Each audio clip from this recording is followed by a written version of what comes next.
All right, let's get right into it. We've got a massive Champions League night in the Spanish capital. It's a classic showdown. Two La Liga giants, Atletico Madrid and Barcelona, going head-to-head for a spot in the semifinals. And you know what? After a wild first leg, absolutely everything is still to play for. And right there, that's the word of the night, remontada. It's Spanish for comeback, and it's a word that gives Barcelona fans chills for a reason.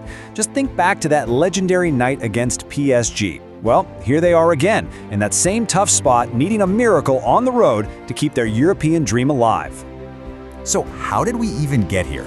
To really get a sense of the mountain Barcelona has to climb, we've got to rewind to that first leg of camp now.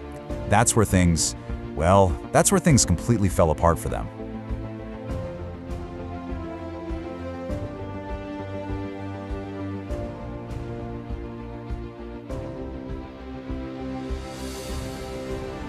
This is the number that's hanging over Barcelona's head. 2-0. Not just a 2-0 win for Atletico Madrid, but a 2-0 win away from home. That gives them two huge away goals. It's a massive, massive advantage for Diego Simeone's side as they head back to their own fortress.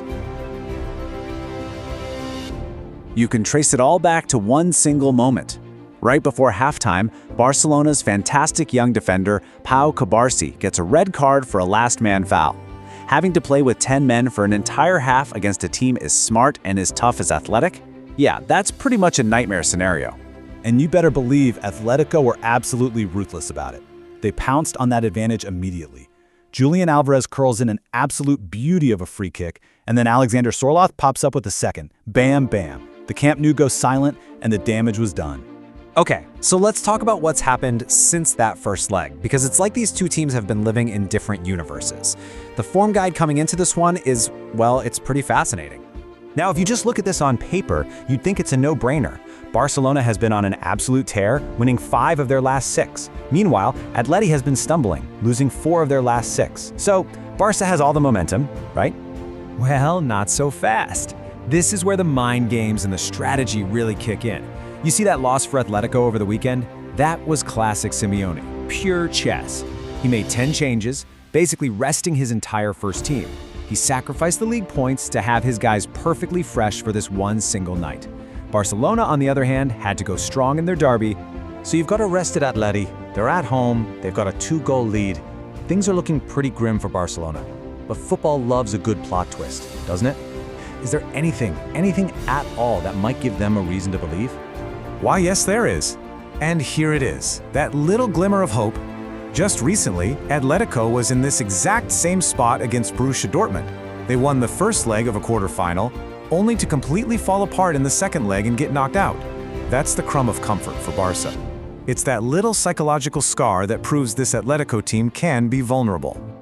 Okay, let's get down to the nitty-gritty, the teams. Who's actually going to be on the pitch is absolutely critical, and both managers have some big decisions to make. So for Atletico, they've got a few worries at the back. Hanko and Jimenez are doubts, Pubil suspended, they're hoping their world-class keeper Jan Oblak can make it back. But here's the kicker. Their main guys, their attackers and midfielders, they're rested, sharp, and they are raring to go. Now, over on Barcelona's side, the list is a bit more painful. Obviously, Cubarsí is suspended from that red card, but losing Rafinha's creative magic and Andreas Christensen's stability at the back, those are two massive holes to fill, and it makes an already tough job even harder. So, we've put all the pieces on the board. The history, the recent form, who's fit and who's not. Let's get to the big question. How is this all going to shake out? Here's a look at how they might line up, and man, you can just see the battles all over the pitch. You've got the craftiness of Griezmann and the finishing of Alvarez for Atletico, up against the young phenom Yamal with Rashford and Torres for Barca. And that midfield fight, Koke's machine versus the brilliance of Pedri and De Jong, that's going to be where the game is won or lost. All right, prediction time. For the match itself, we're looking at a wild 2-2 draw. The thinking is, Barcelona has no choice, right? They have to throw the kitchen sink at this, and they'll get their goals. But this Atletico team isn't built to just sit back and take it. They're built to fight back, and with those rested legs, they'll pack a serious punch on the counter.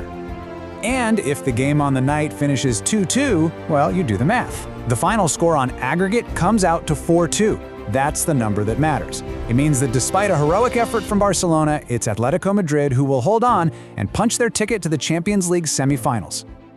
You know, we started this whole thing with that one powerful word, remonta. It's the very definition of a football comeback, a word that's tied to some of the most unbelievable nights this sport has ever seen. And it's exactly what stands between Barcelona and the end of their European season. So that's the big question we're left with, isn't it? You've got a rested, confident Atletico at home versus a wounded Barcelona team that absolutely needs a miracle. Will that old ghost of vulnerability show up and cause Atletico to crumble under the pressure? Or is a 2-goal deficit with all their key injuries just a mountain too high for Barcelona to climb this time? We're about to find out.